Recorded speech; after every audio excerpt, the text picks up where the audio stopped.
Our first full case tonight involves a souped-up car that's so distinctive you may remember seeing it. Police think that the men who stole it may be part of a criminal network based in Merseyside, whose operations seem to cover much of the northwest of England. The car and the gun you'll see are real, and indeed most of the people are the real witnesses who, to seek your help, have agreed to relive their experiences. But disregard the snow that's on the ground. We filmed this month. The events begin in Cheshire at the end of October. For mile after mile around Widnes, there's a seemingly endless industrial landscape, factories and warehouses that look so similar that even locals can lose their way. At 9:30 one morning, Graham Johnson was driving down Ditton Road. I was lost in the industrial estate, trying to find Davis haulage, so I was driving really slowly, looking about.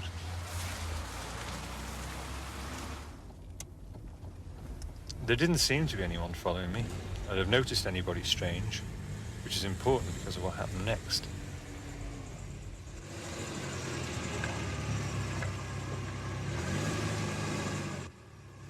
I stopped to ask a couple of workmen the way, and I couldn't see anybody else about. Excuse me, mate, could you tell me where George Davis is, please? You what? George Davis. A haulage contractors, I believe. I think it's on that Westlands estate over there. Well, how do I get there from here, then? It's just over the bridge over there. Hey, you can't! Hey, bastard! Bastard! On the door! Where are you here, bastard?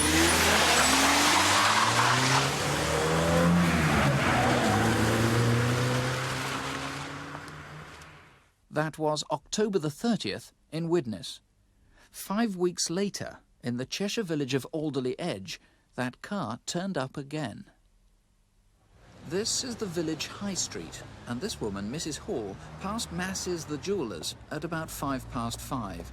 Everything seemed normal.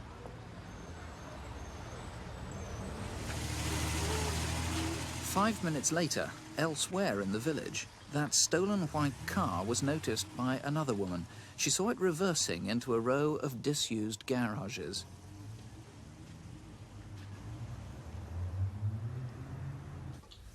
Back at Mass's, the day was ending and the staff were cashing up.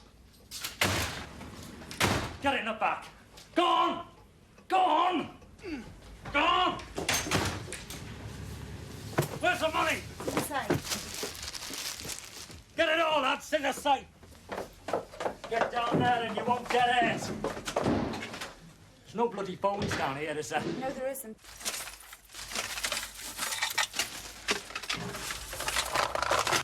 Outside, no one noticed. Mrs. Hall passed Mass's again at 5:15, but nothing seemed unusual.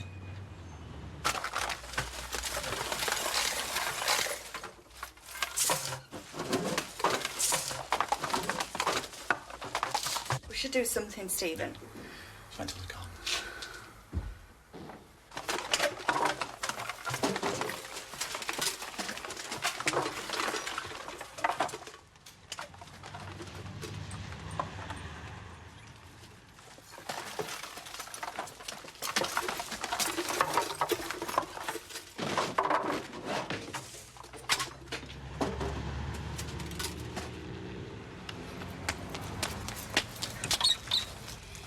Phone the police, there's been a robbery next door. What? Please, phone the police. Right. Just don't worry. It's Massey's bound to be back soon. At 5:20, the owner, David Massey, drove up outside his shop. Shit.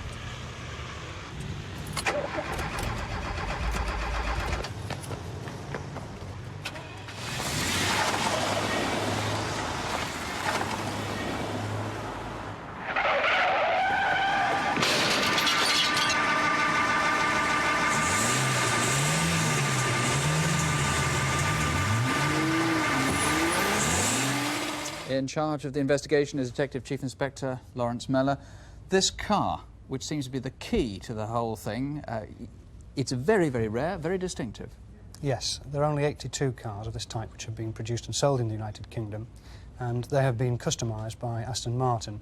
There are only 5 white Tickford Capris in the northwest of England. Now, a lot of Capris, of course, get tarted up by their owners one way or another, but this one is very special, very expensive. It actually says Tickford on the back. What are the other features people might remember?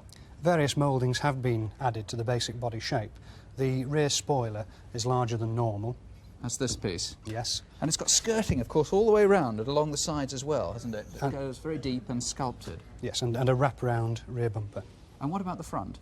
The front is quite distinctive. The grille has been changed and is now very flat, and once again the front bumper has a wraparound effect. Now, what makes you so convinced, though this car was stolen from Merseyside, that this is a Merseyside operation? We know that the car was stolen from Widnes and how far it had travelled. We estimate that 2 journeys had been made to Alderley Edge, probably via the M6, M62 and M56, which links Merseyside with Cheshire. We also know that the man with the shotgun spoke with a Liverpool accent, and that on the day Mr Johnson's car was stolen, his credit cards were used at a Macro store in Kirby. And finally, 5 days after the robbery, some of the stolen jewellery boxes were found floating in a reservoir at Huyton. When the car was stolen, viewers might not have seen it because it all happened very quickly. 2 men were involved. One leapt into the car, and the other couldn't get into the car and ran off. We've got a description of that man. What is it? 2 of the witnesses have described him as being 17 to 18 years of age, 5 feet 6 to 5 feet 8 tall, slim build, with short, dark brown hair, and he was wearing jeans and a green bomber jacket. Of course, whether it was the people who stole the car or someone else, we don't know, but this is what they were carrying when they went in to the jeweller's shop. Pretty frightening looking thing. What do we know about it? It's an Argyle 12-bore single-barrel sawn-off shotgun. We know that a Mrs C. Coe of Bolton purchased the gun on the 6th of December 1966 from Kay's catalogue. She sold it to a man who at that time was employed by Britallion Castings of Smith Hill, Bolton. So far we've been unable to trace that man, and we would like him to come forward, as we believe he may have vital information as to how the gun came to be in the hands of the robbers. Frightening. Were they all that dangerous, these robbers? Extremely dangerous. When the gun was recovered from where it had been hidden near to where the car had been abandoned, it was loaded with one of these. I take the view that people who carry loaded firearms are extremely dangerous. There is a reward, I know, that's been put up by David Massey, the jeweller. What is the reward, and explain it? The reward is of up to £4,000, and as you say, a substantial part of that has been provided by Mr Massey. He, like us, is obviously anxious that these people should be arrested. Right, there are dangerous people there, and there's a reward. The number to ring, 01811 8055, or if you prefer, you can ring police in Macclesfield direct. The number there, 0625 348 54. That's Macclesfield 34854. Our final reconstruction this month is a most unusual form of crime. 3 people were attacked in their own home by 3 robbers, and the most violent of those robbers was a woman. There's a lot of detail in the reconstruction, and that's because the robbers let slip several clues, and if you watch and listen carefully, you may be able to work out who the robbers are. You'll hear Cockney rhyming slang, and note that 2 of the attackers refer to their accomplice as T. The place is central London, the date Thursday the 19th of September. This is Westbourne Grove, near the junction of Porchester Road in Maida Vale, and these flats are called the Colonnades. At about 9:30 in the evening of Thursday the 19th of September, Desmond Williams drove his Mercedes here to see his girlfriend. They've been going out together for nearly 3 years. The Colonnades is an exclusive block with its own private security system. Desmond's girlfriend, Tammy, has lived alone here since her marriage broke up. But Desmond is a regular visitor, as is his sister, Karen. Just what takes that from you. Yeah. Oh, blimey. Yeah, 2 times last week, didn't I?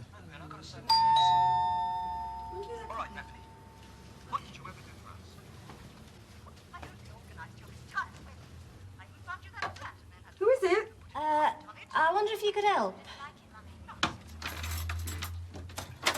Right, shut up! Now get in there. Come on, move it. Right, you lot. On the floor, shut up and no one gets up. Come on, move it. Right, hands behind your backs. Who's got the cuffs? Yeah.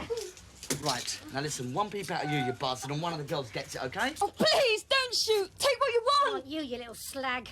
Where's the jewellery and the furs? Got nothing like that. You lying bitch. Go on, give it to Look, her. cool it. Now, look, come on, move them into the other room. Right, up to Daisy, Tammy. That is your name, isn't it? Tammy. Move out. Oh, come on, you filthy little bitches. Move her out. Gently does it. Don't worry, babes. We ain't gonna hurt you. I'll tell you what, mate. You ain't got very nice friends, have you? You were set up. What about the keys to your Merc, eh? It's not here. Oh, no.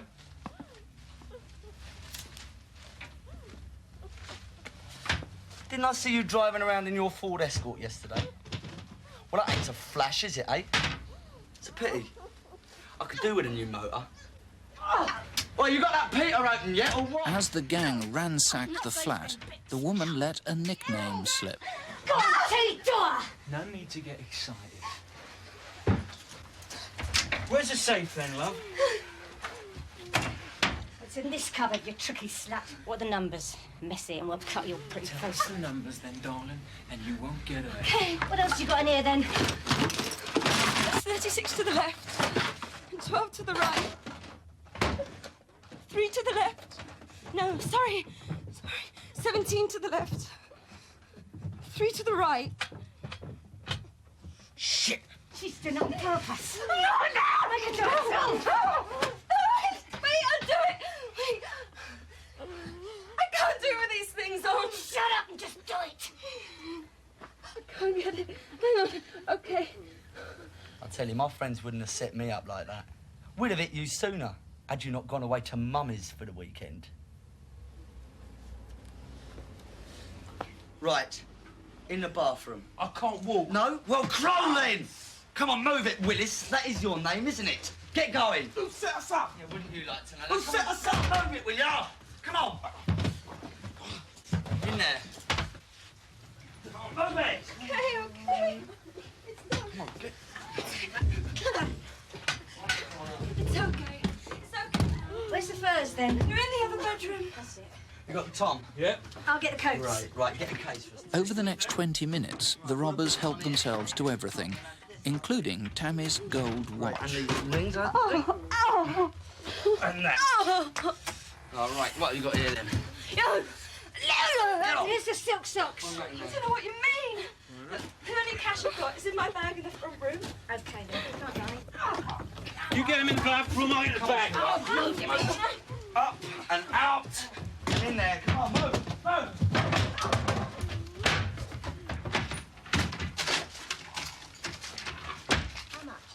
It ain't there. Oh, come on then, slag. Tell us where you're hidden it. It's in the cupboard, not that cupboard. The top cupboard, the top cupboard.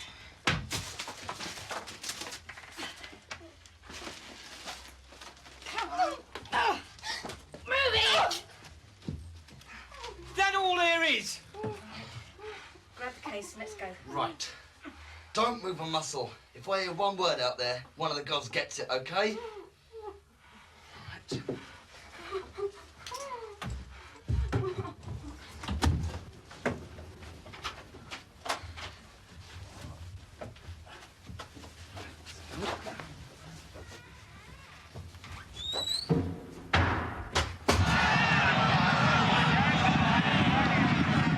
It's 2 weeks later, Wednesday, the 2nd of October, at Brighton Racetrack.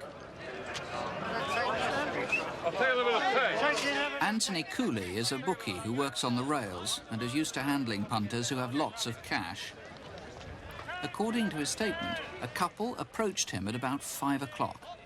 He says the woman was smartly dressed and in her 30s, and she was with a man often seen at the races known as Charlie. They showed him a Piaget watch and asked if he would like to buy it. The man took it from her wrist and let Mr. Cooley keep it for a day or two to show his wife. That watch was the one stolen 2 weeks before. Maybe in that fortnight you were offered a Piaget. If so, you may hold the key to an armed and violent robbery.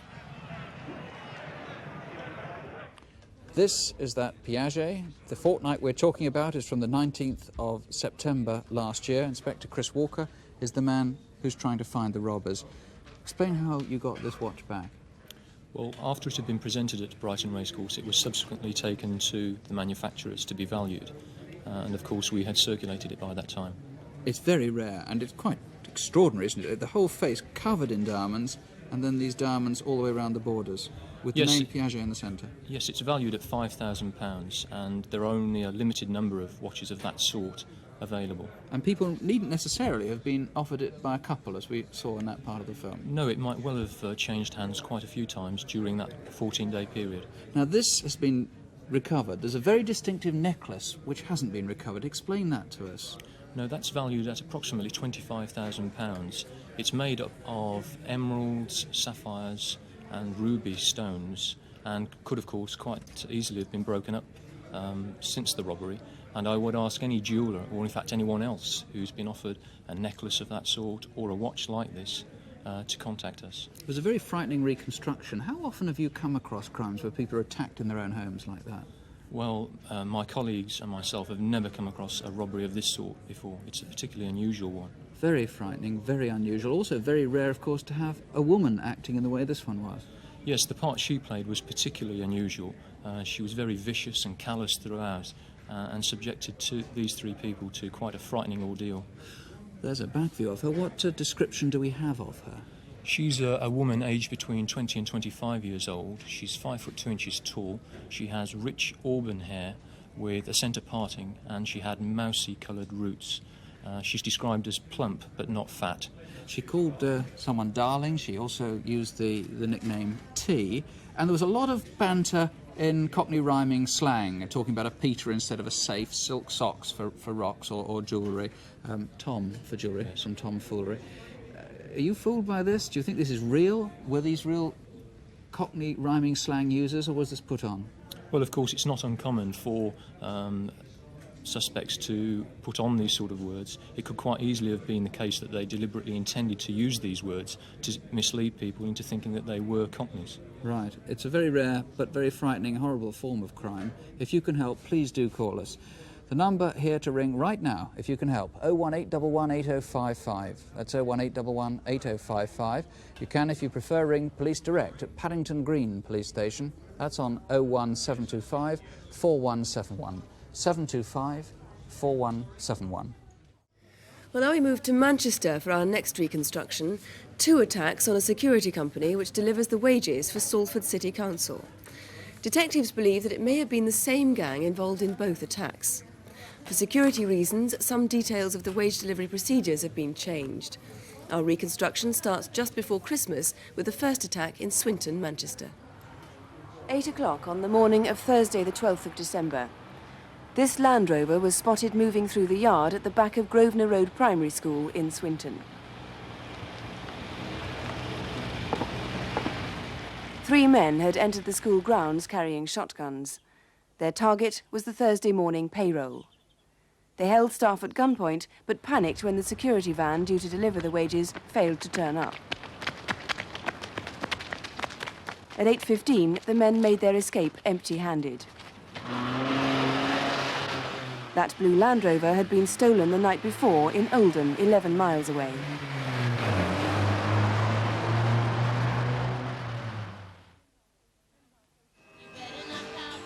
Ten past 8 in the morning on the following Thursday, December the 19th. 2 miles away in Eccles, it's another wages day, the last before Christmas. Mrs. Entwistle, cleaner at the youth centre, was getting the place ready for the Christmas party. There were few people about to witness what followed.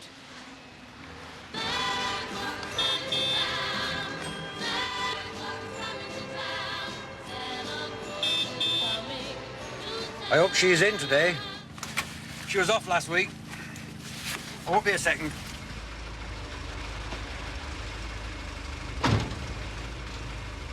Where were you last week? Oh, I were off poorly.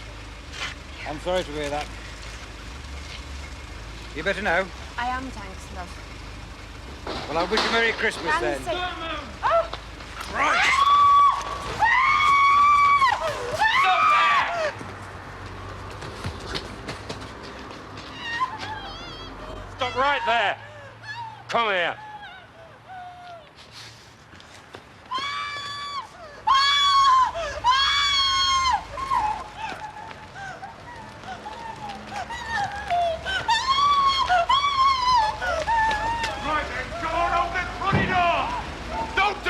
just open the bloody door! Shut up, you stupid bitch! Right, you, in the back! Oh, come on, put her in too. We can't leave her here like that. Right. Come on. Move. Move. Come on. Get in.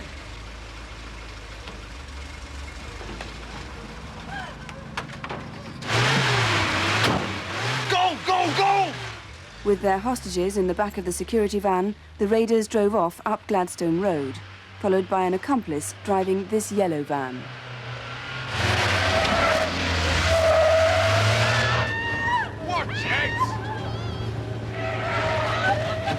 If she doesn't stop bloody screaming, shoot her!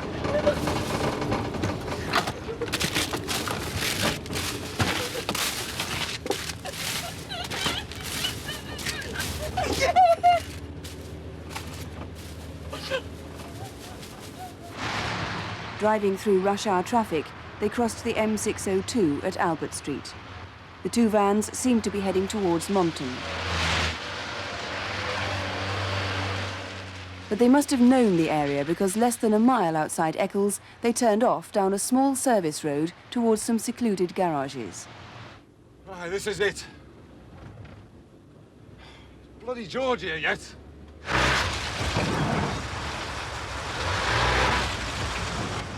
You, get on the floor. Get your heads down. Right, don't move.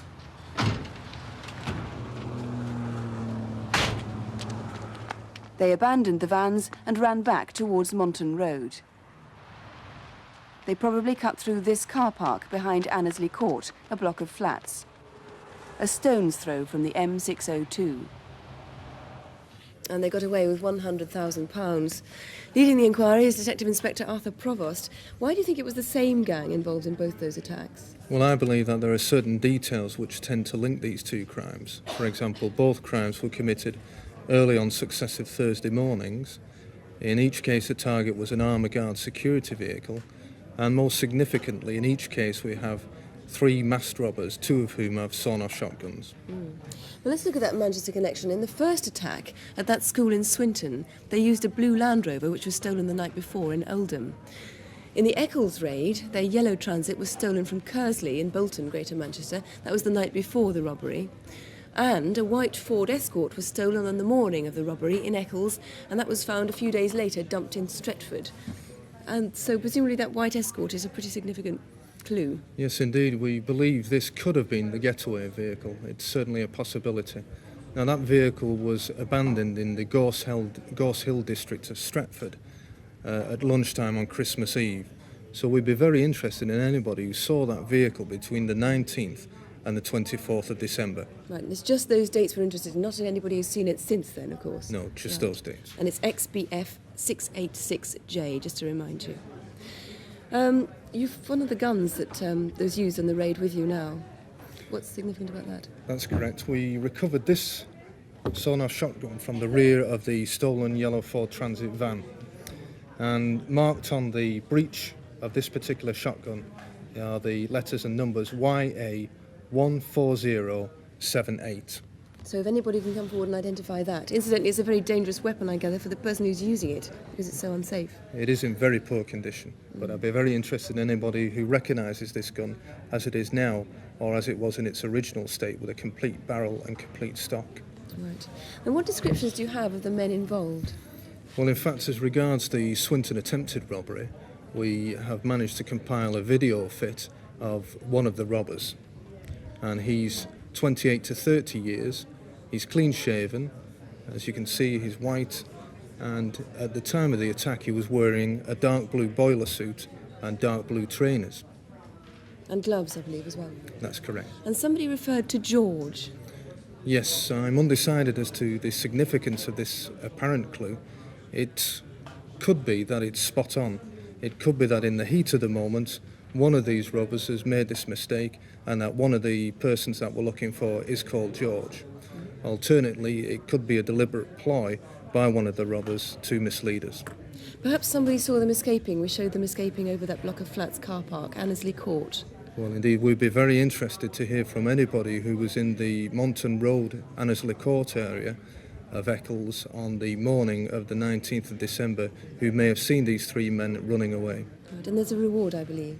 There is a reward of 10% of the total property recovered. If all the property is recovered, the reward will be in the region of £10,000 for information leading to the arrest and conviction of these offenders. Right, Mr. Roberts, thank you very much. If you have seen anything that you recognise there, please do ring us here in the studio on 01 811 8055 or ring the police direct in Manchester on 061 872 5050. That's 061, the code for Manchester, 872 5050.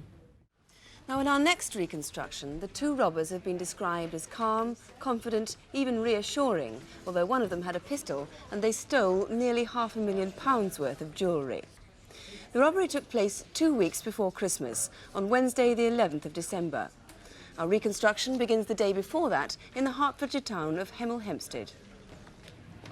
Just before 5 o'clock on Tuesday the 10th of December, Morley's jewellers were preparing to close when there were two last customers. Hello, love. Hello. Can I have a look at that necklace you've got in the window? The one that's 425 quid? The one just in the front there? Yes, of course. Would you like to point it out for me? Yeah, sure. Since the beginning of the month, Morley's had been busy with customers looking for Christmas presents.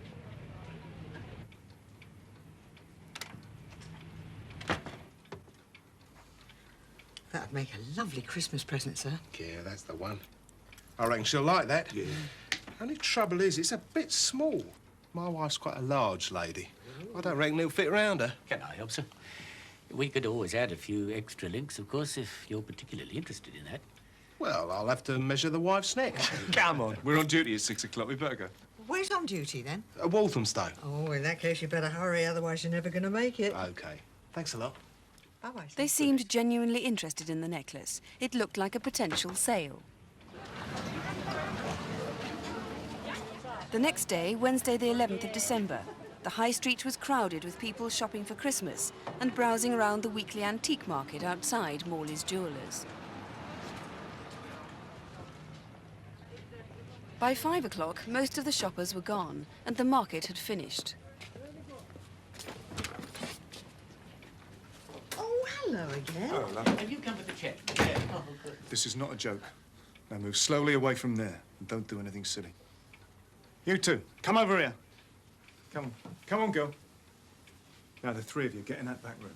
Come on. Hurry up. Do as he says. Right. Now, I want to secure you. Come on, get your hands up. Just don't do anything silly and you won't get hurt. I'd give anything for a cigarette. You shouldn't be smoking at your age.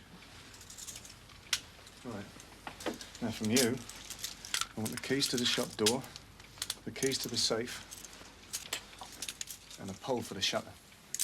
Keys are out there in the office. We'll go and get them then. Yes, right. Please don't close the door. Look, nobody's going to get hurt. Just don't do anything and don't touch anything. You can have a cigarette if it'll make you feel better. And I'll leave the door ajar, all right? It's just that I suffer from claustrophobia. And the keys to the safe? Right. Now I want the pole for the shutters. It's in there, hanging by the back door. I'll get it. Right, then, come on, get out. Get back in that room. Come on.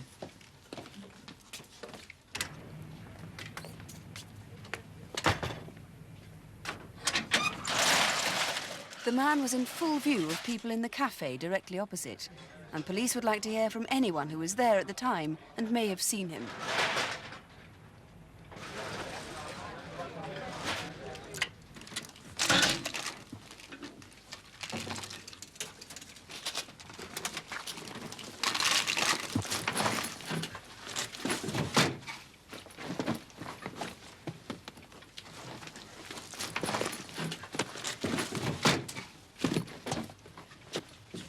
All of you back in the shop. Come on. Come on. Right, I want you all in that room now. Go on, off you go. Is it all right if we put the light on? Yes, and you can leave the door open. Now, presumably you buy jewellery. Yes. Where'd you keep the cash you used to buy it? It's in a box by the till. Where is it? It's there by the till. The box is empty. There's nothing in it. The other man must have taken it. Yeah, I've got it.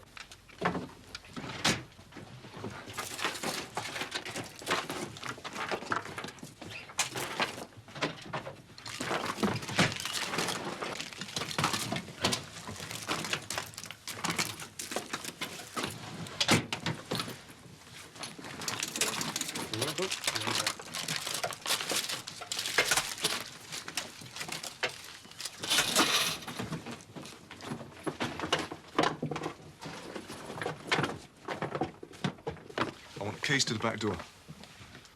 Got it here. Right, now you go back in this room and you stay there for 5 minutes. We're going out the back way.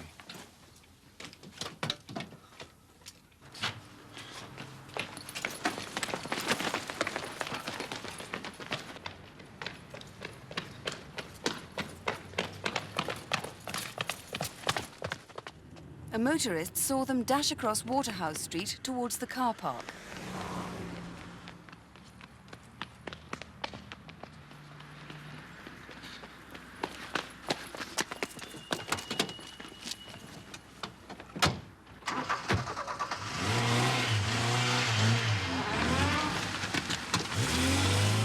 Then the same witness saw them driving off at speed in a dark blue Ford Escort. Well, in charge of the investigations is Detective Superintendent Ron Archer. First, can we start with that car? Could you describe that for us? Yes, well, we're certain that with the car we're talking about is a dark blue Ford Escort Ghia. There weren't any of that model stolen at that time, and we may well be looking for a hire car or a car that's been borrowed, or perhaps the car belonging to the robbers. Now, the witnesses in the shop were able to give quite accurate descriptions, obviously, of the two men. Could we start with a description of the man who did most of the talking on the first day, on the 10th of December? Yes, he was about 35 to 40 years of age, 6 foot tall. He had mousy-coloured hair which was receding, and a round face with pink complexion. All right, we also have a video fit of the second man, if we could describe him. Yes, he was slightly taller, about 6'2" tall, 35 to 40 years of age again, and he had dark brown hair and several days' growth of beard. He could, of course, have shaved the beard off, perhaps. That's right, yes. Right. There was one particular distinguishing mark about that man. Yes, on his left hand, between his forefinger and thumb, he had a small blue tattoo, which the witnesses thought was probably more likely to be a letter rather than a number. And a scar in between his Yes, finger he and had a thumb, small red scar near that tattoo mark. Right. Now, there's obviously a better chance of finding these men if some of our viewers tonight can perhaps recognise or help us trace some of that jewellery. Yes, there was a large quantity of gold chains stolen, and most of those chains and some of the bracelets have a small hallmark with the initials JM, which is exclusive to that shop. Right, and those are very, very small, so it'll be very hard for you to see that, but that's a blow-up there on the screen. And some very distinctive watches. That's right. There's some ladies' Emka watches, which usually retail at about £100 to £125, and we'll obviously be very interested in anybody who may have bought one of those cheaper than this since Christmas time. Right, and they have EMKA on the face of them. That's right, yes. Right, so if anybody's had any chains or watches like that since Christmas, please Yes. let you know. There is a reward, I gather. Yes, there is a reward of £10,000 for any information leading to the arrest and conviction of these robbers, and obviously any information that we receive regarding them will be treated in the strictest confidence. Right, we must remind people they did have a gun and they did clear the whole shop, £400,000 worth of jewellery within about 20 minutes. Thank you very much indeed. If you do have any information, and particularly if you're in the Market Cafe on the 11th of December, please do ring us on 01 811 8055.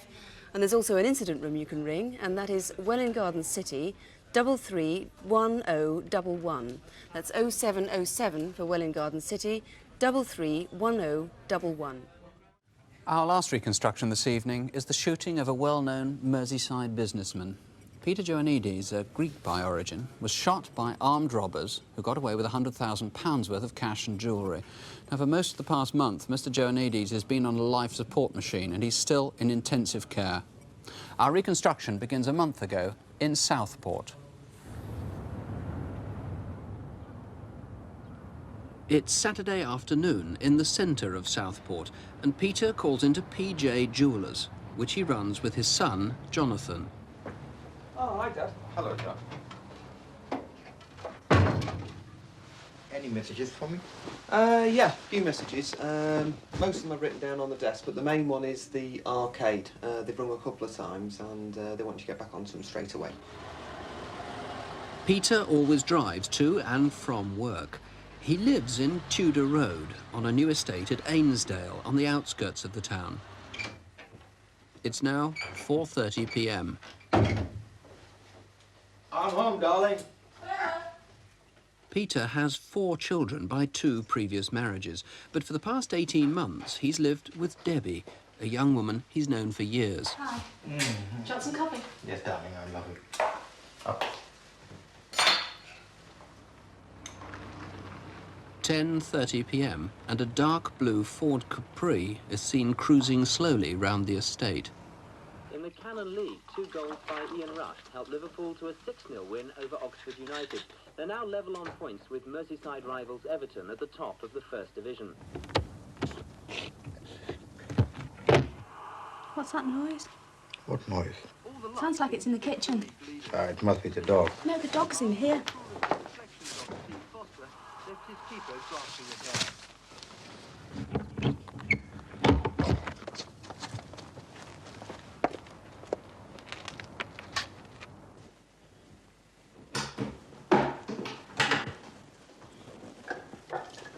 Did you leave the window open? Probably that was banging. Love, I'm going to make a couple more telephone calls.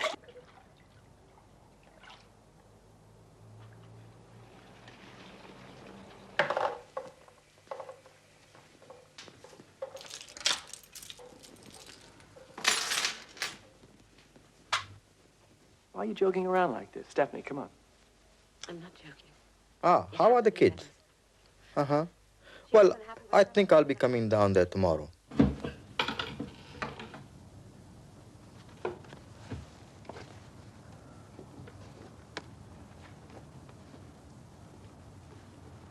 Okay, I'll be seeing you tomorrow then. I'm telling you the truth. Bye-bye.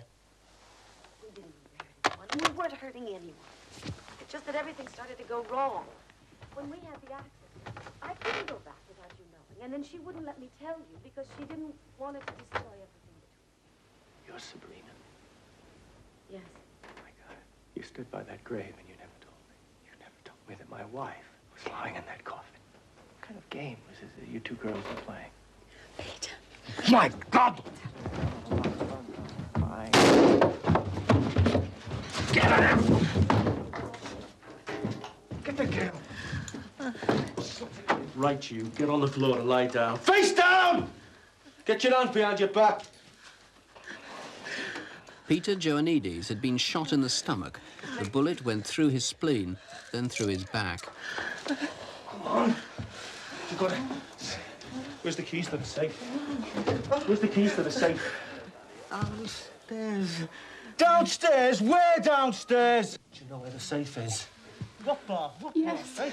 What It's bar? downstairs, in the office. Is it alarmed? Yes. Do you think you could take me downstairs and show me where it is? Shut your face. Please. And where are they?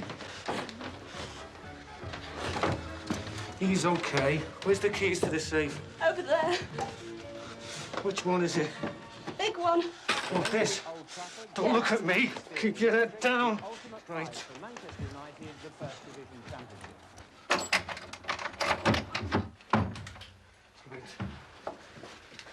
Kneel down on the floor. Get your head on that chair. Don't look at me. Keep your head down.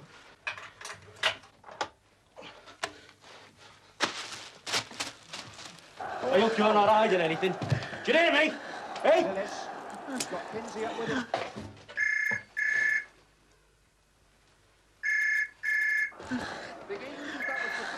If I answer this, you better behave yourself, all right? Because I'll be listening. Hello. It's Debbie, yeah. No, Peter's out. Oh, and Nixon didn't make it. Defender saved him. Whiteside goes in and committed a foul. Who was that? No, it's all right. Here. Is there any more valuables around? I don't know. Slag. What did he say? Do you want me to repeat what I said? No, I heard you. Right. You heard me, mate. We don't go around hurting women, OK? So if you keep on behaving like that, there won't be any more problems. No screaming, OK? Not a peep. Get over there. Lay at the side of that bed. No, tie them together. Put them together. Did you wipe over the safe? Yeah, of course I did. Here. Who's this? Come on, you will.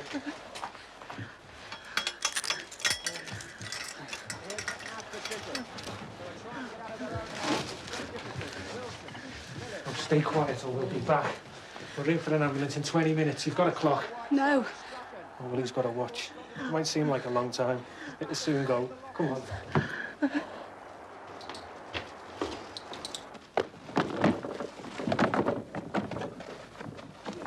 As the two men made their escape, Debbie managed to struggle to the hallway and retrieve a phone.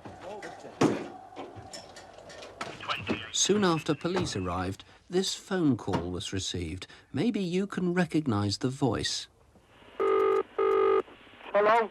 Hello? Yes, there's been an accident Yeah, whereabouts? in Tudor Road. Tudor Tudor, Road, yeah. number 18. Yes, Yeah. back door's open. Bye-bye. Chief Inspector Albert Kirby, Mr. Joannides nearly died, didn't he? That is correct, yes. What's his condition tonight? Well, his condition for several weeks was critical, and there was grave concern for his health. But now I'm glad to be able to tell you that he's now started to improve. That must have been very recent. It was. In fact, it was only really yesterday.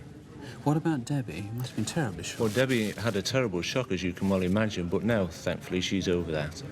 Now, that voice, how convinced are you that comes from one of the men who was involved in the robbery? Well, we're convinced that it's one of the same people. You recall in the reconstruction, the man spoke to her quite softly and assured her that he would contact the ambulance, which in fact he did do so. Play us that voice again. Will you see if people recognise it? Hello? Hello? Yes, there's been an accident Yeah, whereabouts? in Tudor Road. Tudor Tudor, Road, yeah. number 18. Yes, Yeah. back door's open. Bye-bye.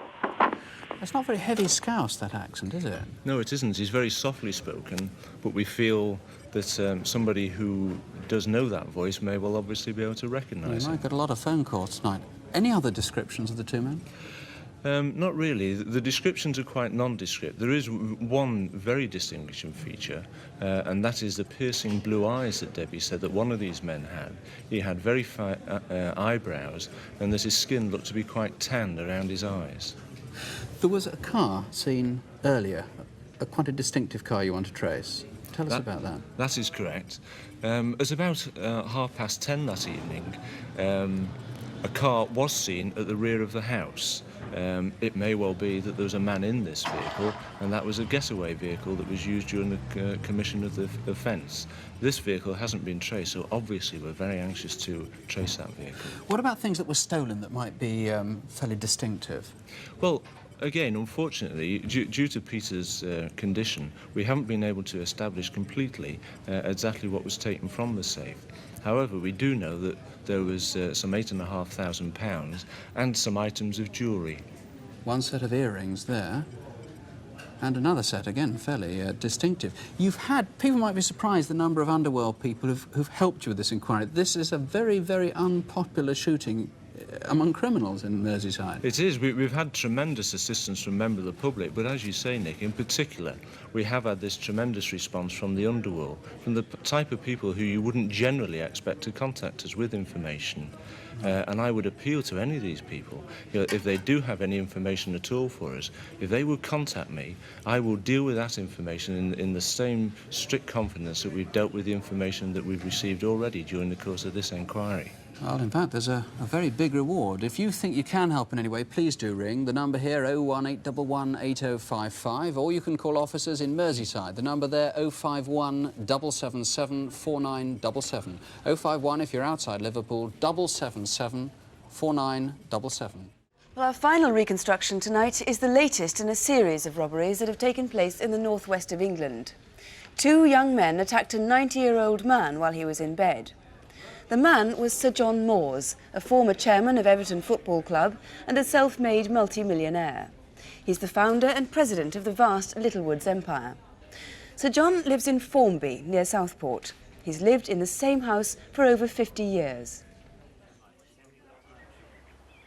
Sunday afternoon, the 23rd of March, the weekend before Easter. Right now, I just want to undo your buttons and have a listen to your heart. Sir John Moores had been feeling poorly. He'd been visited by the doctor and had spent the day in bed. Downstairs were Sir John's housekeeper, Pat Lewis, and her husband, Alfred. At around 4 o'clock, a red car was seen driving slowly up and down Sharburn Road. The occupants appeared to be looking closely at the houses. Less than a mile away is Freshfield Squirrel Reserve. Sometime that afternoon or evening, a red car was seen there by the warden. It was still there at 8 o'clock that night. At 5:30, 2 men were seen by a neighbour of Sir John's. They were heading from the Squirrel Reserve towards Sir John Moore's house. The police weren't called. By 8 o'clock that night, Sir John Moores was asleep in bed. Downstairs, Pat and Alfred were watching television. There was an Agatha Christie thriller.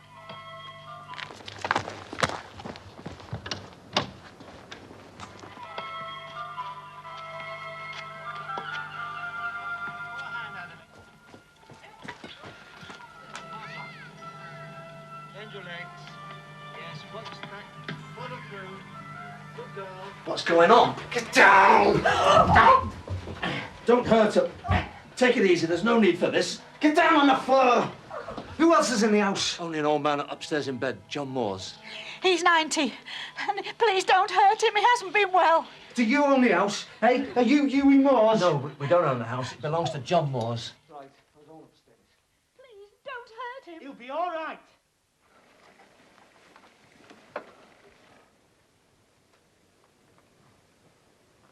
Come on, Mr. Moores.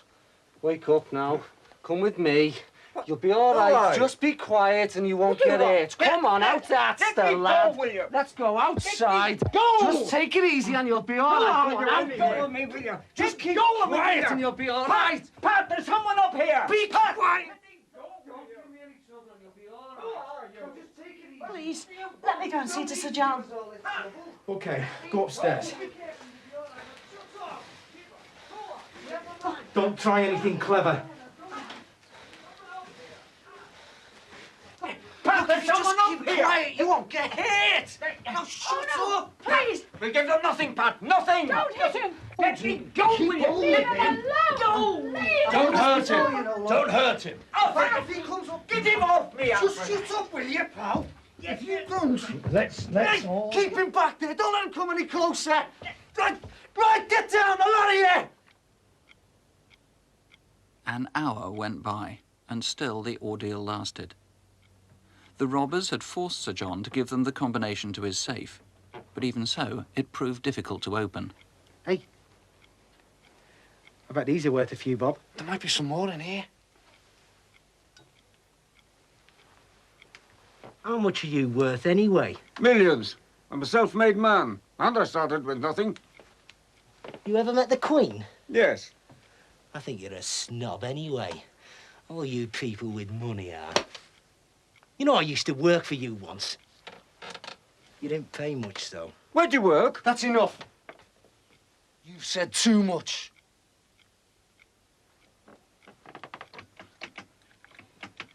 I can't get this thing to open. If we don't get any money, it'll be sad.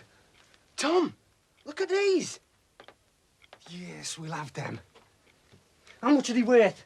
They're valuable. They're antiques. Look, keep quiet, you lot. Give us half an hour, else we'll be back. You can't leave us tied up like this. You can't leave an old man tied up all night. We'll telephone the police or someone. But don't try anything, or we'll be back.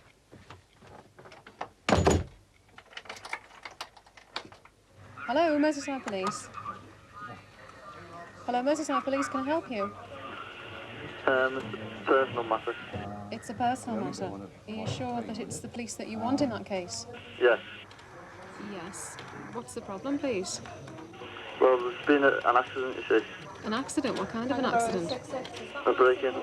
Oh, it's a burglary you're reporting. Yeah. I see. And what's the address, please? Formby. Formby? What's the address in Formby? I don't know the address. It's just at a famous person's house, John Moore, Sir John Moore's house? and he's been tied up. What, Sir John Moore's been tied up? Yeah. Yes. By burglars. Yes. But how have you come by this information? Hello?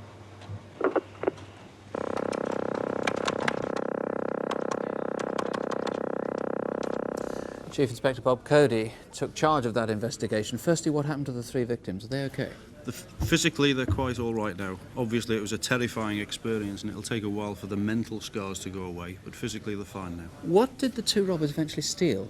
They eventually stole a set of gold and diamond cufflinks, a small amount of cash, and a pair of double-barrel shotguns, similar to this one here. Now, tell us about these guns. There's a label on the side. Yes, they're William Powell double-barrel shotguns, side-lock ejectors, very distinctive, very valuable guns. And they have serial numbers on them? They have serial numbers on the guns. The serial numbers are 12508 and 12509. Now, any reputable gunsmith would obviously see those. There's a reward on this case. Yes, there's a reward of £5,000 to anyone who gives information leading to the arrest and conviction of these people. Now, how would one know them? What clues are there? Well, we hope that someone will be able to recognise the voice of the person that telephoned, and perhaps couple that with a vehicle which was seen near to the scene and which we believe they escaped in. Now, how did they get away? They got away in the housekeeper's Maestro motor car. They went to the nearby Squirrel Reserve, and we believe they escaped from there in a red Ford Escort car, similar to the one seen. You want to connect anybody with access to a car like that with the voice. Let's hear that voice again. It's quite clearly a Liverpool accent. Hello, Merseyside Police. It's a personal matter. Can you tell me what it is? Well, there's been an accident, you see. A break-in. Can you give me the address? I don't know the address. It's just at a famous person's house, John Moore, and he's been tied up by burglars. The victims weren't actually struck, physically assaulted this time, but is this a one-off crime? No, it's not a one-off crime. This is one of a series of offences in Lancashire and Merseyside, and I've no doubt that unless these people are caught very quickly, someone will become seriously hurt. Well, Mr. Cody, let's hope someone will ring in. Please do if you can. Call us on 01811 8055, or you can call Merseyside Police direct. The number there, 051 777 4944. 051, that's if you're outside Liverpool, 777 4944. Our final reconstruction involves a crime that's callous and reckless in the extreme. It's an unsubtle armed robbery in which 2 people were shot at in cold blood. It happened 5 weeks ago in a busy shopping street in Birmingham.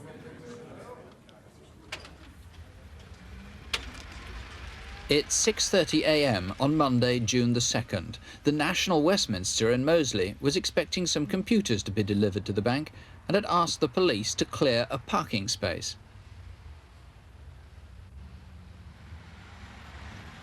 This man, David Bishop, a bank clerk, arrived at 10 to 9. Later, he'd recall he'd seen a blue Ford Escort parked outside the bank. The bank opened and it was business as usual in Alcester Road for the rest of the morning.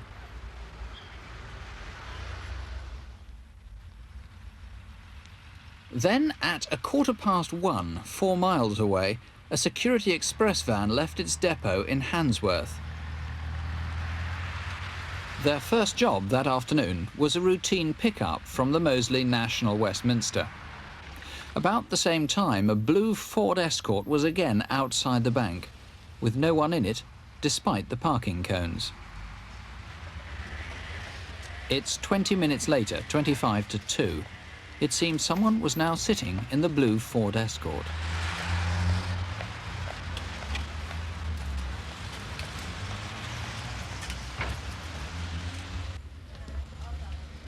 The collection routine took 5 or 10 minutes.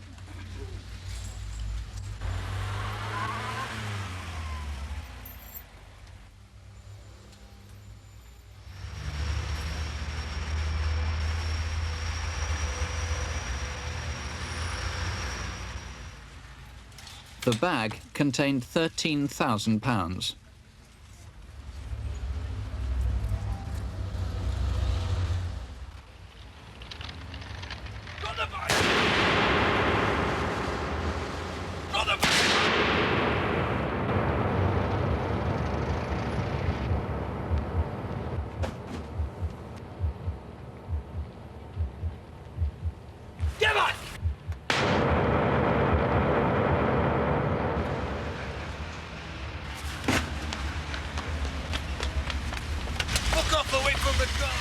From this point, passers-by gave chase.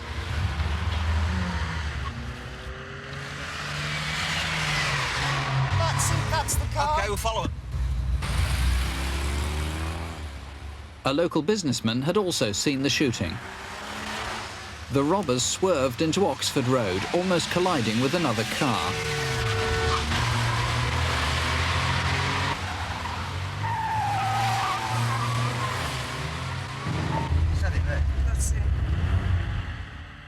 Half a mile down Oxford Road, and the escort was getting away.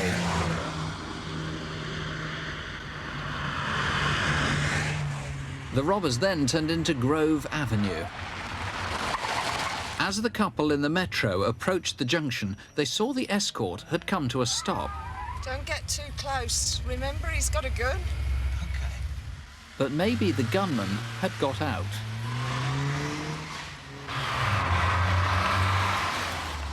At this point, the BMW took over the pursuit, but the escort was getting out of sight.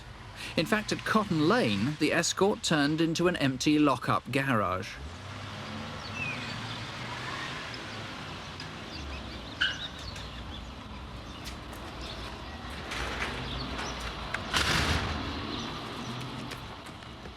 With the driver hiding, the pursuing cars drove straight past.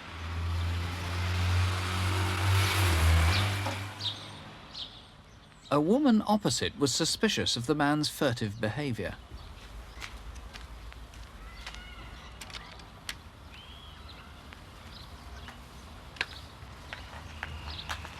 Hey, what are you doing? It's private property. It's private property, this is. Hey! Stop that man! Can you stop that man? Stop him! No one helped, and the driver made off in the direction of School Road. Mick Williams, no one helped there, but by heavens, you've got some very courageous people in Birmingham chasing after them like that. What happened to the security guards? One of them had a miraculous escape. The bullet passed through the seam of his trousers, but the other man was seriously injured. The bullet entered his left leg, and unfortunately, he's still walking about on crutches. In fact, I heard 3 shots being fired there. Yes, the third shot, we think, hit a vehicle coming into town, in towards Birmingham, just by the driver's mirror, and again, the driver had a miraculous escape. I know it's not a very legalistic phrase, but I mean, frankly, this guy's behaving like a nutter, isn't he? Yes, he is, really. Have we got any description of him? We must have from the people who were chasing him.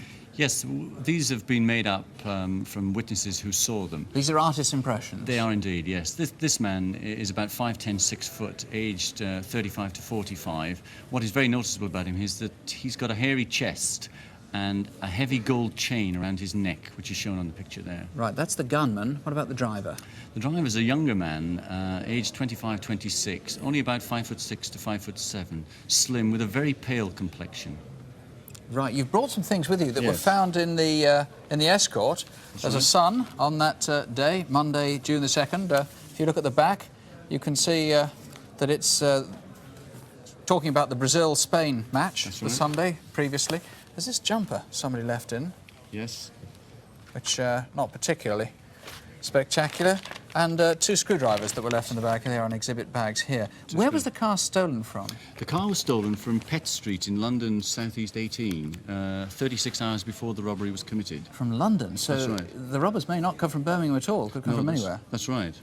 People might have seen this chase through Birmingham. It was, after all, fairly spectacular, these 3 Yes. cars. It started in Ulster Road, of course, the National Westminster Bank. The car then swerved down into Oxford Road, right into Grove Avenue. That's where we think, as I understand it, you think the gunman got out. Yes, that's right. And the escort then went on, round the corner, and parked in that lock-up garage there. That's right. Now, where that the car stopped in Grove Road, you think the gunman might have got into another car, is that right? Or at least there was another car seen there? That's right. From witnesses that we've now interviewed, we can put a metallic green 7 Series BMW as being parked in the scene with a lone male driver sitting in the car. Do we have any description of the driver in that car? Yes, we do.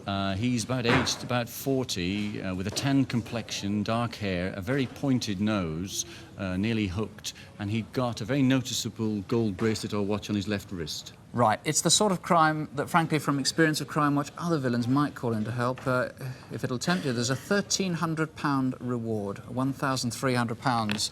If you can help, please do call us. 01811 8055 is the number here.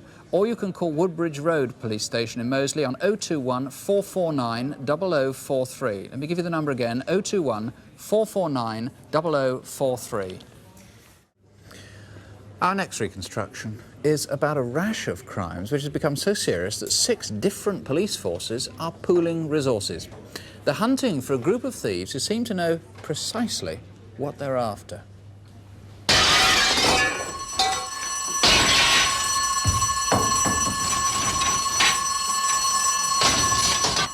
This year, 6 museums have been robbed of historic and irreplaceable items of silver.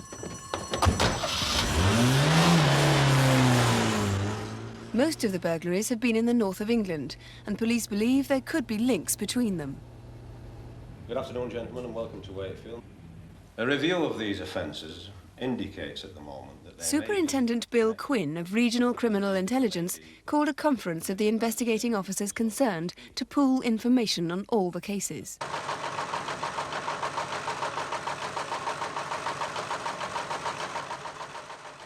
Thieves broke into the premises via a side window by smashing it, then went into a banqueting room and there smashed the glass in a wall cabinet and grabbed about 13 pieces of the Hull silver collection. And it's believed that they left the premises via the window that they'd gained entry. The thieves went straight for the most prized and most historic items in the Hull silver collection, distinctive because of the 3 crowns engraved on every piece. In Leeds, £1,600 worth of silver was taken, and this candelabra was part of the haul. This diocesan cup was part of a £20,000 burglary from Ripon. An opportunist thief forced a display cabinet and made off with the silver in broad daylight. Police can't be certain these 3 thefts are linked, but there are definite similarities between the next 3.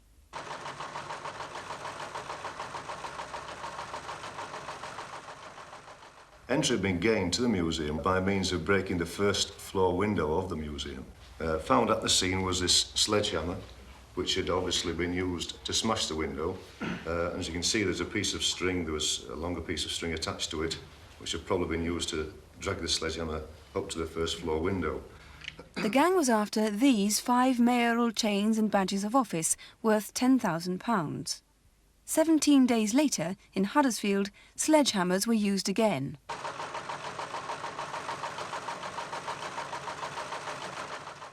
This was the largest of the burglaries.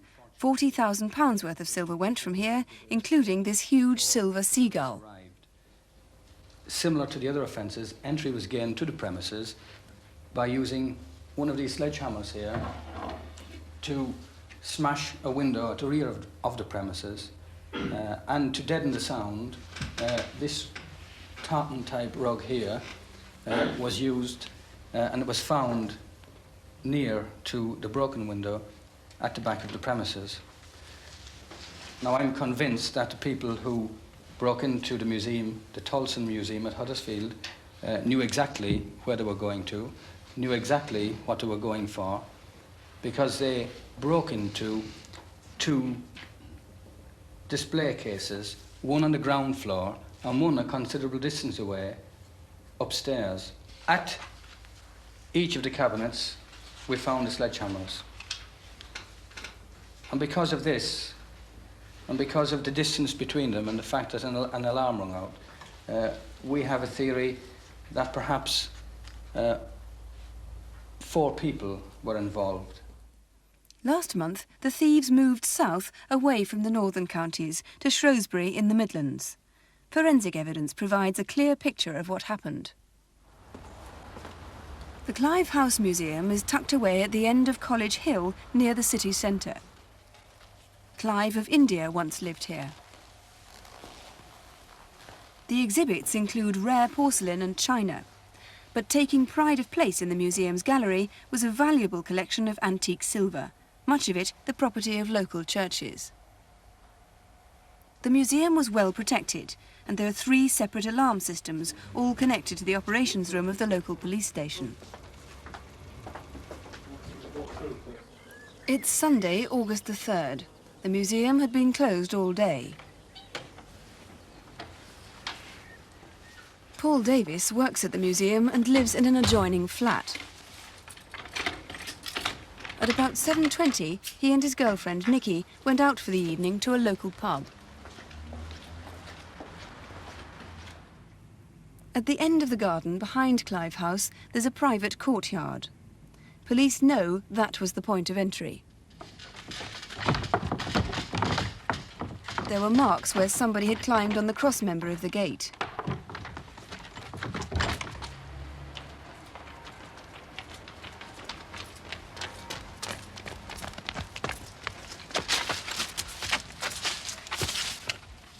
There were scuff marks on the wall of this garage. And evidence that 2 people had crossed the garden beneath.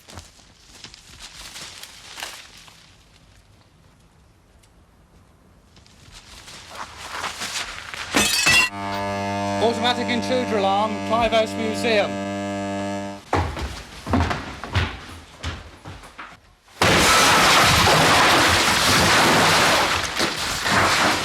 Foxtrot Alpha to all patrols. Alarm sounding Clive House Museum. 05 en route over. Yeah, 72 en route.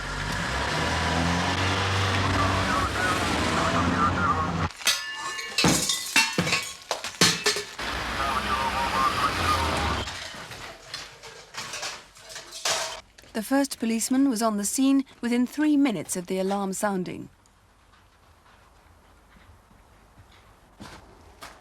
Whether by luck or by judgment, the thieves had got away with £25,000 worth of silver.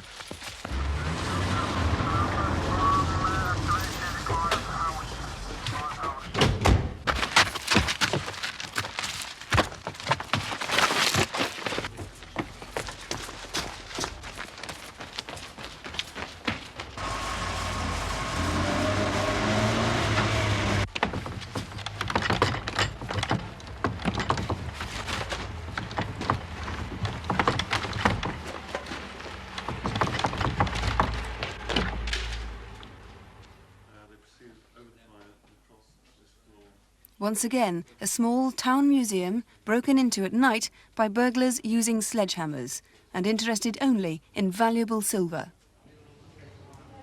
And of course the alarm system at Clive House Museum has now been changed. The detective in charge of that case in Shrewsbury is Detective Chief Inspector Chris Ferber. The main clue, of course, you have is that sledgehammer which has been used in several of the burglaries.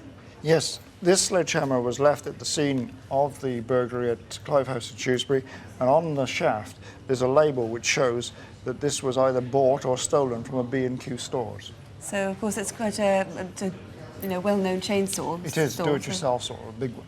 How do you think viewers might be able to help you tonight? I think they can help us in several ways. Firstly, there may be a member of B&Q staff who remembers selling one of these sledgehammers to someone who arouses suspicions. Secondly, it may be that someone's actually seen one of these burglars and not yet contacted the police. It could be that genuine visitors to such museums have noticed that other visitors are taking a particular interest in the alarm system or acting suspiciously in some way. And thirdly, and perhaps the most likely, they may help us in the disposal of the property. Perhaps they've had some of these articles offered to them for sale, or they know something about being requested to crate them up or distribute them. Well, John Souter here is an expert in tracing stolen antiques. You're a former policeman and you call yourself the antique detective. That's right. Pun yeah. intended. First of all, this diocesan cup is one of the most remarkable pieces we have here. It's a limited edition. That surely should be traceable. I think so. I think that would have been stolen to be sold to a collector in due course. And the one, of course, that is missing is number 8, and that's terribly identifiable, and somebody may have been offered it. The thieves know what they're after. They're after particularly distinctive stuff, so they obviously yes. don't intend to melt it down. I wouldn't have thought so, no. Can we look at those mayoral chains? We have a picture of those, and they're particularly distinctive and unique, in fact, because they have the marks of Doncaster on them. What is somebody going to do with those? Perhaps they go abroad. I think the thieves will find it difficult to get rid of those articles. They're most unusual, but I don't think that there are many people who collect that sort of thing. The unfortunate thing here, of course, is that we don't have photographs of them, and this is perhaps some sort of reminder to those people who have collections and antiques at home to make sure that they do photograph and have inventories of their possessions. Right. And these things here are very similar to, or are partners to, stuff stolen in burglaries from Huddersfield. What's going to happen to those? Do you think they might turn up on the open market somewhere? I do. The value in articles such as these are the workmanship, the rarity, and the age. There's not a lot of weight in the individual articles, and I'm sure that they were stolen to sell. And at this very moment, they could be circulating within the antiques trade or the silver trade, and perhaps some collector has already been offered or even bought one of the stolen articles. They could be anywhere in the country. They and could. Mr. Ferber, there is a reward. There are rewards on offer, aren't there? There certainly are. There's 3 sets of rewards: 2,500 from Shrewsbury, 2,000 at Ripon, and 2,500 at Hull. Right. Well, we have showed you some of the more unusual pieces stolen, but in fact we've prepared a complete list of 87 missing items. If you have a special interest, if you buy and sell antique silver, or you visit or work in markets, you might like to have the list and have a look out for them. Send us a self-addressed envelope with a 22p stamp. Here's the address: Silver Watch, BBC Television, London W12 8QT. And of course, if you have any specific information on any of those burglaries, please ring us here now on 01 811 8055 or call Shrewsbury Police on 0743 53971. That's 0743, the code for Shrewsbury, 53971. Our next case carries a truly vast reward. It's an unorthodox raid on an exclusive jeweller's in one of the most fashionable streets in London. It happened on a Thursday morning, the last day of July. New Bond Street, looking towards Oxford Street from Sotheby's. Victor and Anne Tan's first-floor showroom is just up from Sotheby's, and the room next door to them has been empty for over a year. The Tan's showroom is protected by a sophisticated alarm, and no jewels are kept out on display. Even if you work early nearby, it's unlikely you'd pay much attention to 3 men entering the building. Police think they may have arrived after the cleaners around 7 in the morning. One of them made for a landing window at the back and put on gloves like these.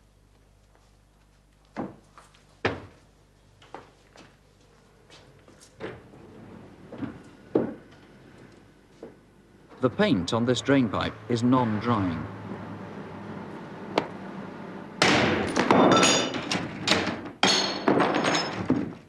He was now inside the empty room next to the Tan's showrooms. The alarm in this room had been off for months.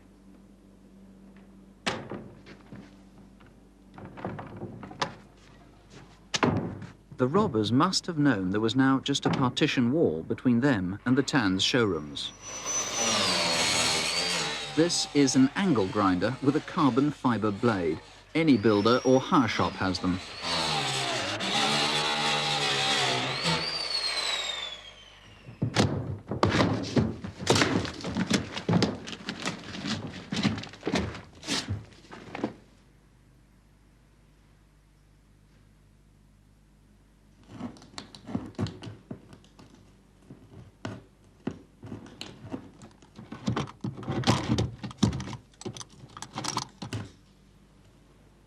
They could now scan the room without setting off the Tan's alarms.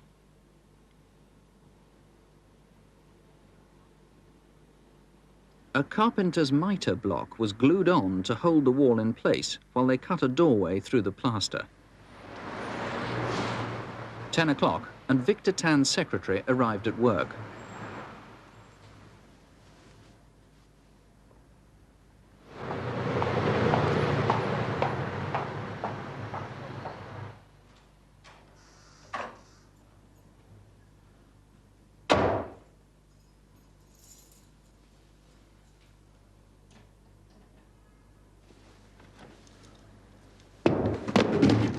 Have you turned off the alarms?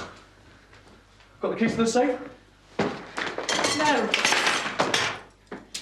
If you handcuff me like that, I won't be able to work the phone or the door. Victor comes in about 11, doesn't he? Doesn't he?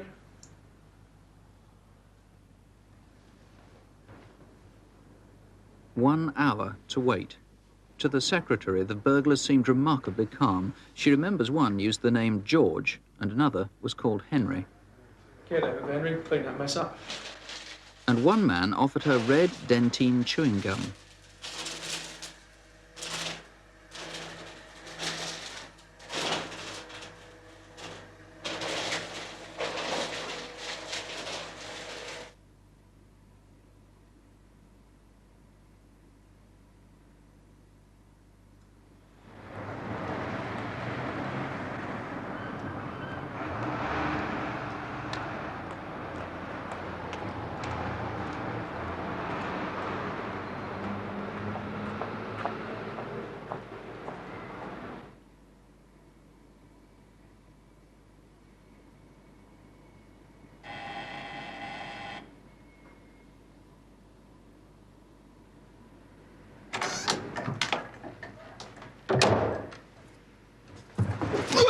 Don't move! Don't shout or I'll blow your head off.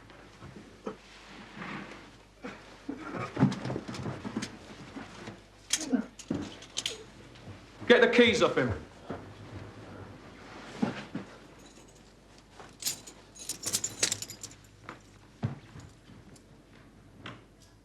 Come on. I'm too nervous. You must be quiet. We won't take the watch.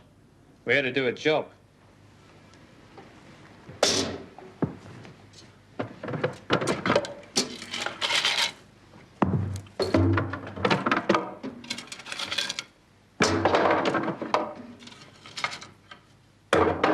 The jewels were tipped into a mailbag.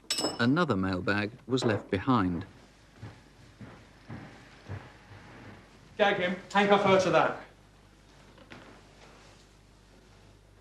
Victor Tan was gagged with a tie that one of the robbers had been wearing. We'll call the police in 15 minutes.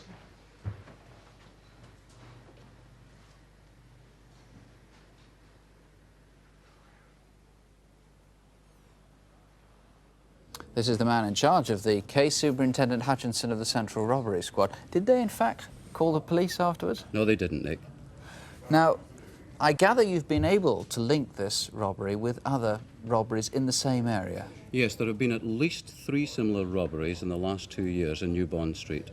All of them carry really big rewards, very, very big. Yes, substantial rewards. And I think it's true to say anybody who actually recovers the property and puts the perpetrators inside could pretty much retire for life on the reward proceeds. Yes, most certainly, if they give us information leading to the arrest of the people and also the recovery of their property. Now, talking of property, you've brought a veritable black museum in with you. Can you explain what all these items are, what you want to know about them? Yes, these are gloves, similar to the gloves worn by the robbers on the day in question. You can tell that from the paint marks on the wall, could you? That is correct, yes. And also they may have had a T on the back of the glove. That is a disc, similar to the disc that was used for cutting. That is the actual mitre block with the super glue on it that was used to push in the panel. The dentine chewing gum that was used by the robber. This is the actual post office sack, a second sack that was taken, which was left at the scene. And that's the Ultimo tie, which is exclusive to Ultimo and was manufactured by them about 3 years ago and was only for sale in their shop in Jermyn Street. Now, all those things are bits of a jigsaw, and you're just saying if any viewer can put bits of them together, that is correct, please yes. call. What about the jewellery itself? Worth a fortune, very, very distinctive. Yes, there's a diamond butterfly brooch, a ruby and diamond ring, and a diamond triple clip brooch and a sapphire and diamond bracelet. Now, these items of jewellery are 1930s Art Deco. Now, they were purchased from Sotheby's and are unique themselves. Broken up, they mean nothing, but to a jeweller, obviously, they're very identifiable. And presumably, because they're so valuable, they wouldn't be broken up, or it's most unlikely. That's correct. Right. The number to call if you can help is 01811 8055, or you can call the Robbery Squad direct on London 230 2061. That's 01 230 2061. Well, we start tonight with a series of 6 armed robberies, all carried out by one man, and all of them in the northeast of England. No one has been hurt yet, but the man is always armed and the gun has already gone off accidentally. Police firmly believe that if there's a next time, somebody could be killed. They already know quite a lot about the man. This is one of the files of witness statements, and there are 2 more like this one. But tonight, detectives are asking for your help to put a name to him. The first raid was in December 1984 in Stockton in Cleveland. It was just a week before Christmas, and the takings at the Asda supermarket were high. This security van collection was at 6 p.m.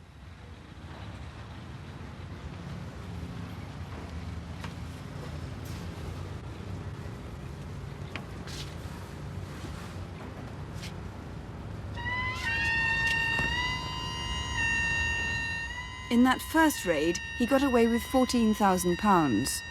Since then, he's carried out 5 more robberies, all of them in Teesside and Darlington. The second raid was 1 year later, in January '85. Again in Stockton, his target this time was the Group 4 office. It was another raid on a cash van, and he fired a shotgun as he got away. Raid 3 was in Darlington. It was Easter Monday, and again it was Group 4. Security guard Philip Meekings was collecting the takings. Give us the money.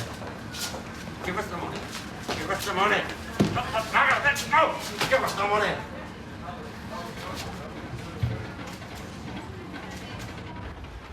That raid on Morrison's was the first in daylight. This time he'd taken £11,000. Put the alarm on, man!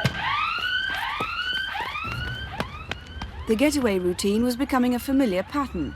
A stolen car with false number plates which he'd abandon a mile or so away.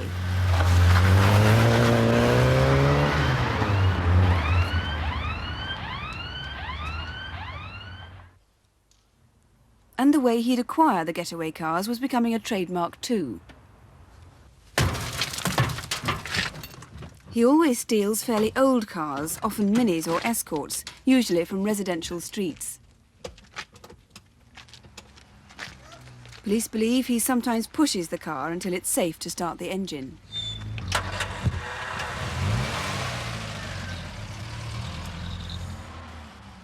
The robber obviously knows Darlington and Teesside well. All the cars have been stolen locally from Middlesbrough and Thornaby.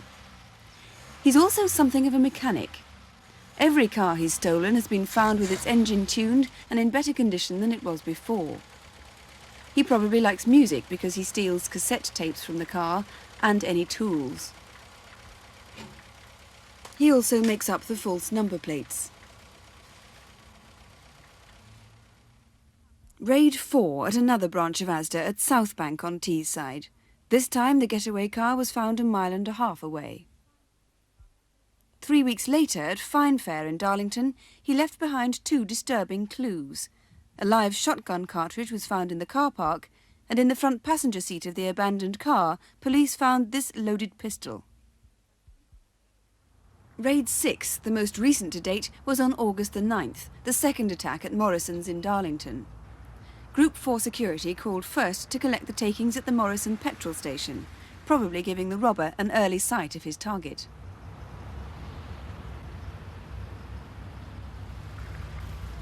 After the last robbery there in March, the security arrangements had been changed.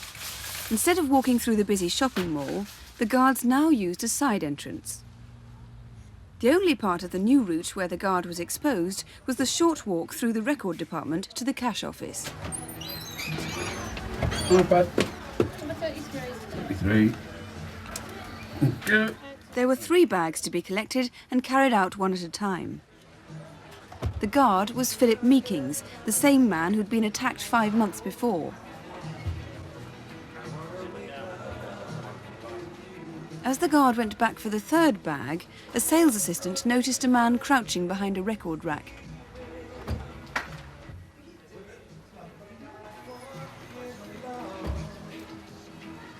Give us the money or I'll blast you this time. The guard and Adrian Webb, a junior manager, followed the gunman to see where he was heading.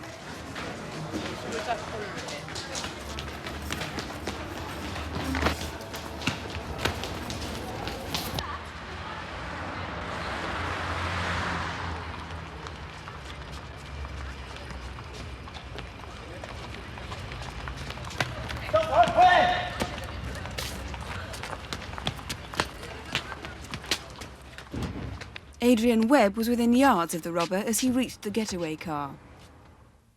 It was the best description so far of the gunman's face. The robber had his getaway carefully planned. He turned off the road onto waste ground, known as 5 Arches.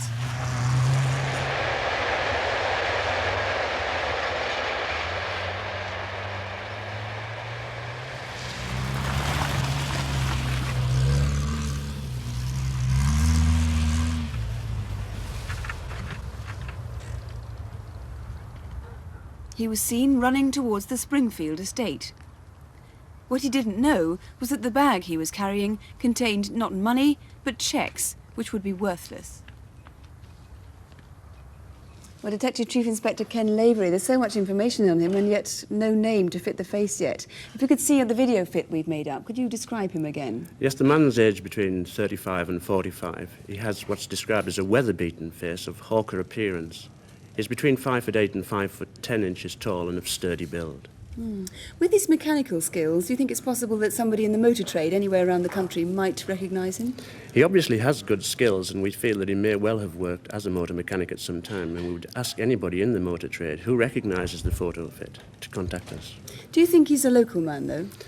He has a very good knowledge of both Darlington and Teesside. However, we can't eliminate the fact that he lives out of the area and travels back into the area in view of the fact that one of the cars had over 300 miles on the clock when it was recovered.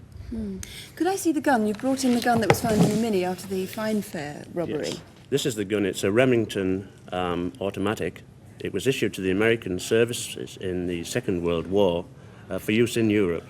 When the gun was found, it was fully loaded and in a position to shoot somebody. The safety catch was off.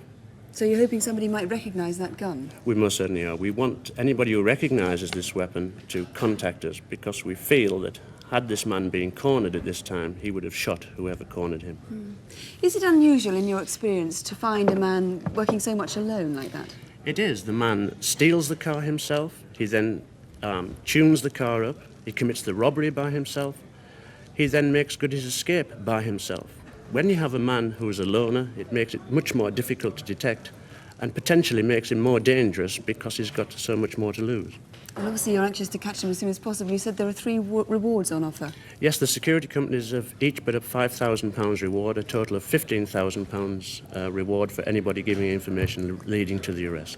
Well, let's hope you can help. Remember, the man is armed and he carries live ammunition.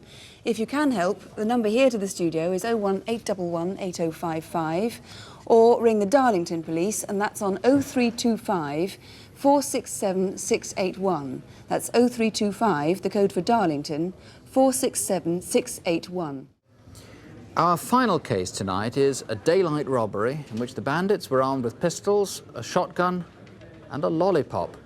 But it was no joke. A large gang was involved, perhaps half a dozen men, and the getaway through city streets was almost as violent as the robbery itself. Detectives on the case, some of whom are here tonight, hope that other villains will help identify the gang. The robbery was on a Tuesday, exactly 1 calendar month ago, Tuesday the 18th of November. But our reconstruction begins 1 month before that. It's in the Hyde area of Manchester.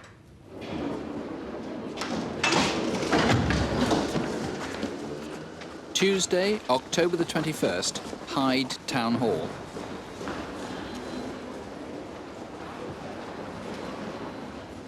The public corridor there overlooks the Royal Bank of Scotland in Corporation Street. A witness vividly remembers two men loitering there. It's about 10:45 in the morning.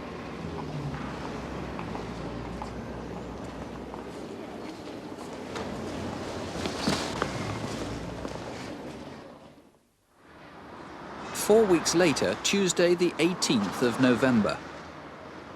Detectives have pieced together three events that morning, each of which was very slightly unusual. This was 11:25 in Corporation Street, a couple of hundred yards down from the bank.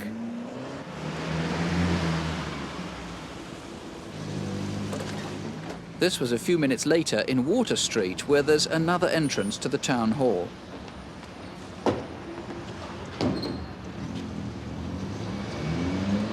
And finally, about a mile away, here in Raglan Street, between 10:40 and 11:40, at least 5 witnesses saw a motorcyclist.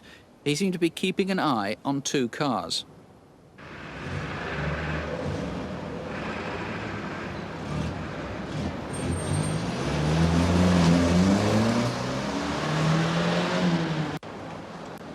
It's 11:30.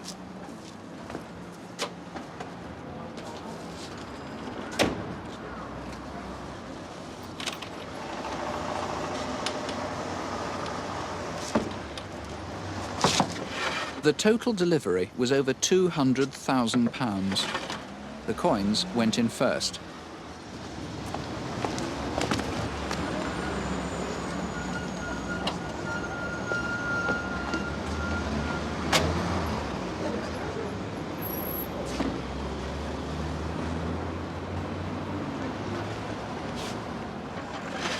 The boxes of notes contained £25,000 each.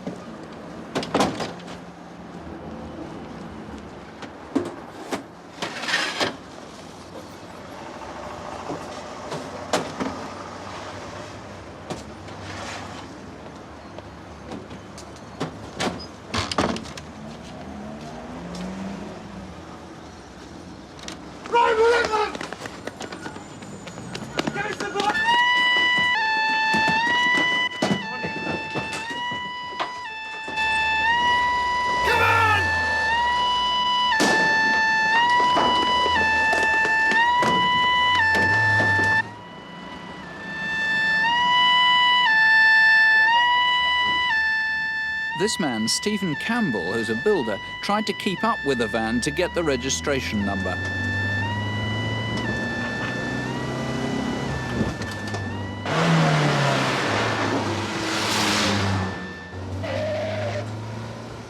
What seemed to be a gun brandished at him slowed Mr. Campbell down, and another lorry found itself unwittingly involved. But the gang was prepared to prevent anyone following them.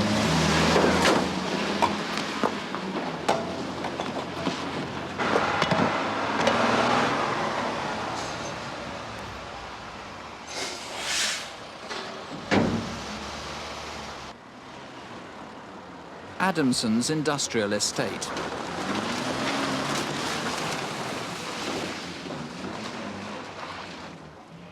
At the back of the yard, there's a bridge over the canal and a way out to Raglan Street, but it's only wide enough for one vehicle.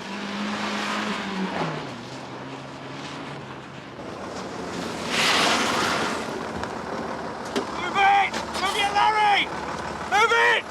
Come on, get out! Move it! Move your... Back! Come on, get it out! Back! Come on!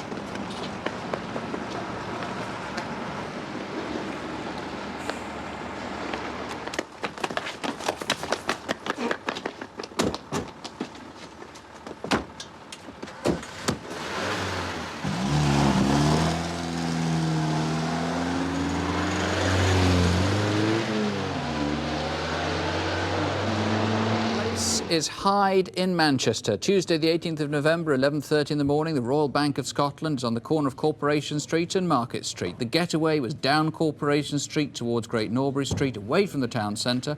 left into Great Norbury Street, right into Croft Street, through Adamson's Yard. That's where they abandoned the van in the industrial estate, ran onto Ragnar Street, picked up the getaway cars and made off there. Now, John Richardson, they were a pretty ruthless bunch of people. I gather one of the guards, at least, was quite badly hurt. Yes, in fact, 2 guards were quite badly hurt. One of them had to receive hospital treatment and is still not returned to work. Now, we've got some descriptions. We saw a fairly good close-up, in fact, of the reconstruction of one of them, which is a good indication you've got a good description. What was he like, the Lollipop man? Yes, the Lollipop man. Well, he's described as between 28 and 35 years of age. He's slim, and he was had a moustache. Now, he looked fairly similar to a guy seen a month earlier in the town hall, looking as they were sussing out the bank. That's correct, yes. We feel that this particular man may, in fact, be the man that took the part of the Lollipop man on the raid. Now, here we see them side by side, and through the magic of video fits, we can change them so that we can put the disguise on the left onto the one on the right, and there are obvious similarities. Always dangerous to draw too many conclusions from that, though. Here in front of us is the Lollipop that I'm sure Lollipop people must hate these being called lollipops. Where did they get this from? Well, we don't know. We've not found the owner of it. Right, so if anybody knows where this comes from, I gather it's 5 years old or so, at least. That's correct. Well, it's said that... it's an old type. That's correct, because the modern ones have a plastic pearl. Right, now all these are bits and pieces that were found. These were the glasses he was wearing. Those were the glasses worn by the Lollipop man and were subsequently found in the getaway red transit van. Where were these found, the balaclavas and these plastic gloves? These were found in Throttlebank Street in Hyde, about half a mile away from where the robbery occurred. Right.